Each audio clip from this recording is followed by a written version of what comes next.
Welcome to Kick 'em in the Head, where we are showcasing the pinnacle of amateur mixed martial arts, where skill meets spirit and champions are made. Get ready for the thrill of a lifetime as we bring you exclusive coverage of the MMASA National Championships. Welcome everyone to today's episode. Today we have an incredible guest who's not only a legend in MMA, but a driving force behind the scenes of the upcoming Amateur South African Nationals 2024 in Durban. Today I have with me the legendary Dallas Jakobi. Dallas, welcome to the Kick 'em in the Head podcast. Thank you so much for having me. So Dallas, tell us more about the MMA Nationals and your role in the event. Okay, so my role, I'm part of the KZN committee. So we've got we've managed to get the Nationals in KZN for this year. Last year we were up in Joburg. So we've got it in Durban this year, which is quite nice for us. So we don't have to have our athletes competing at altitude, which is quite nice. Makes a bit of a difference. And then my role with our KZN team is as the coach. So myself and William coach the youth and seniors. And then Amanda Lino is our youth and junior coach. So yeah, she's coaching the youth, but we all obviously work together. But yeah, so role mainly as coach, and then committee member in setting up for the KZN or the SA Nationals. Yeah. That's amazing. So obviously MMA has grown considerably over the past 20 years, spearheaded by athletes like yourself. But what makes the MMA Nationals, the South African Nationals, special? What makes it unique to other MMA competitions and events that you would have in South Africa and in the region? You know, I think the biggest thing with the Nationals is, I mean, I never had an opportunity to compete like this. I mean, my first fight as a MMA athlete was a professional fight. We didn't have amateurs back in the day. And I mean, now these guys are getting the opportunity to come out and compete.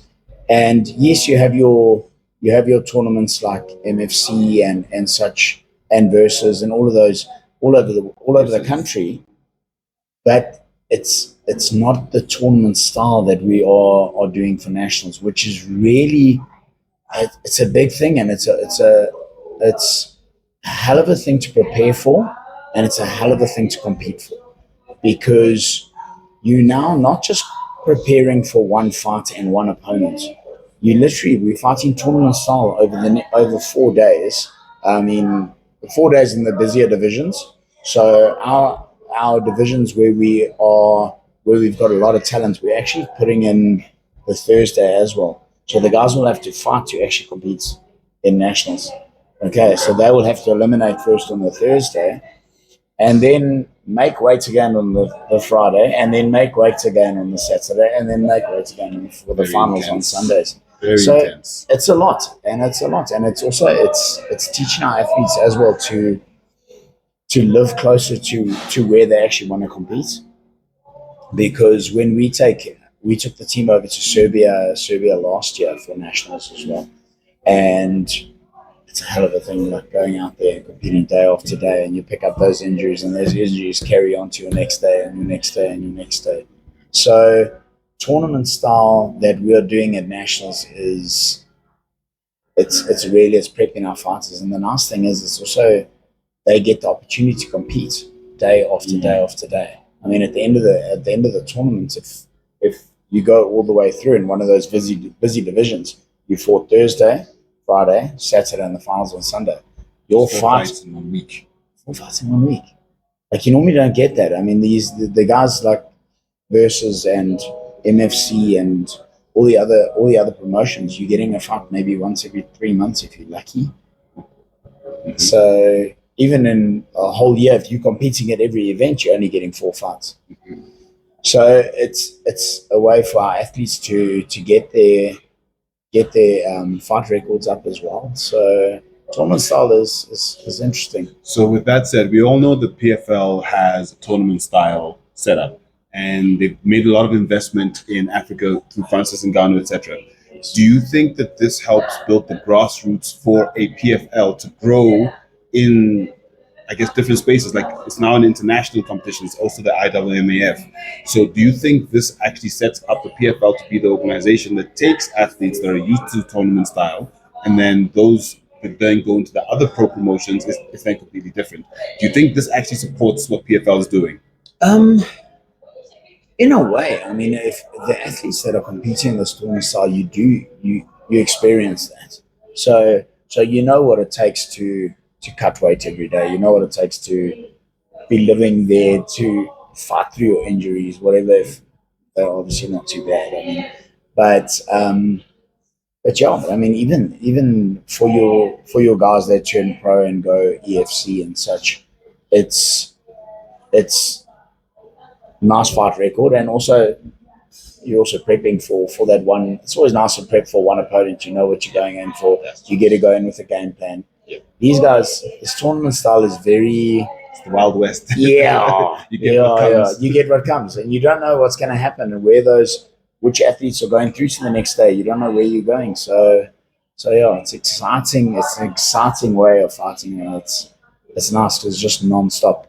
It's almost like the old school street fighting where it's, listen, whoever's there and whoever's up for competition, let's go. Yeah, 100%. And also, like, even like your other style. Like, I mean, our my background is karate, and I mean that was what we had to do at nationals. And you go through and you compete in tournament, and okay, the weight divisions and the pools and that weren't so hectic. But I mean, you go and compete, and then you compete against the next guy and the next guy and the next guy, but obviously not at the same level of as MMA, where you are taking big knocks and there's no running away. Yeah, And there's broken locked in bones. that cage. Yeah. So, as a coach, how do you prepare the athletes for this type of competition? How do you get them into the right mental frame to actually go into this tournament style at a national level, where if you do compete and win, you go to the international level, and that is a lot of the spotlight on you. So how do you get them mentally prepared for this and physically prepared? You see, it's hard because we don't. The money is not there for the sport where you're getting the guys in there every single night. I mean, all of our guys are basically like Williams' team basically train with him at his gym. So the guys that are fighting out of combat coaching, they all train with their coach. We only have, like, although we all of our coaches open up our gyms to anyone that wants to come. So if anyone wants to come to me for ground and pound, or go to William for grappling, or go to someone else for striking, we kind of open our gyms to our KZN team.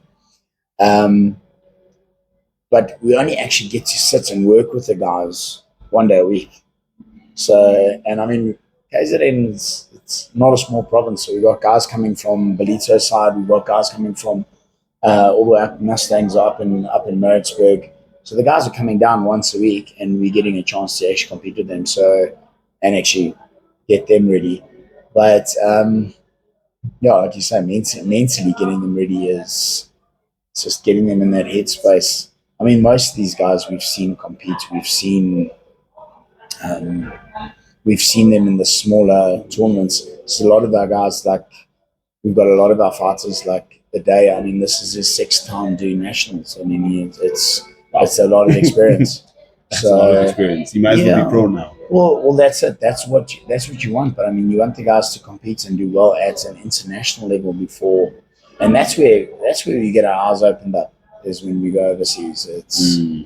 It's different. A good friend of the show, and I know a good friend of yours as well, Preggy Belatham, the ref. So he had a conversation with us when he was out in, I think, Serbia and Albania last year for the nationals, and the experience that he communicated was one that was essentially, it gave exactly what you're saying. You have to go to an international space to really understand what competition is at that amateur level, where you get to take yourself to that level where you can easily be looked at by any promotion in the world, whether it be a Brave CF, One Championship, or even a UFC. 100%. So absolutely amazing that these guys then get the opportunity to go to be seen at an international level. So what successes have you seen as a coach so far in the space? Are there any fighters that you can really say, listen, well, you've mentioned one who's going for his 6 nationals now. Yes, yeah. I mean, there is so much talent. There's so much talent. I mean, we had athlete medal last year at Worlds in Albania as well. it just sets it sets the stage for them to go through from there. But even this year, our KZN trials, we had like a record number of students out there busy putting their names forward and getting out there. I mean, our divisions, we literally like picking the tops that came through because we don't have enough space. Whereas in previous years, we're like, oh, we've only got one guy in this division. Yeah. Okay, you have to go to nationals.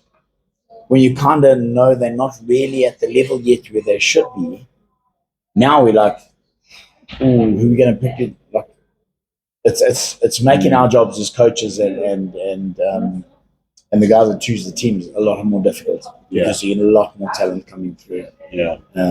Yeah. So now I'm going to put you on the spot. Yeah. It's a competition. Mm-hmm. Which province is going to take it? KZN. KZN. I mean, it's our hometown. We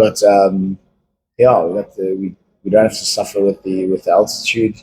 So that's true. So yeah. But doesn't that give the altitude fighters an advantage? It does. It does. But if we got the fitness there, we can go all the rounds.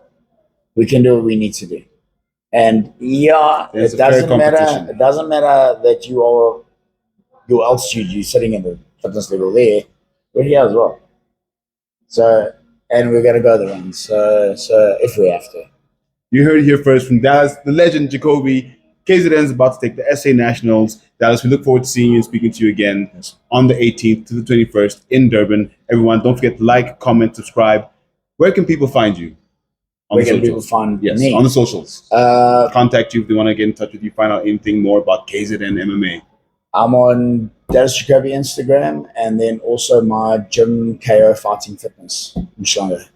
So everyone follow, subscribe. If you're looking for ground and pound MMA, you know where to go at Head Kick Pod. So Dallas, ground and pound, but because it's the Head Kick podcast, kick him in the head. Do you know how we like to end our show? No. Well, we're gonna get kicked in the head. Hopefully not. But 1, 2, 3, kick him in the head. Kick him in the head. There it is. There you go. Thank you so much, Dallas. Awesome, man. Thank you so much.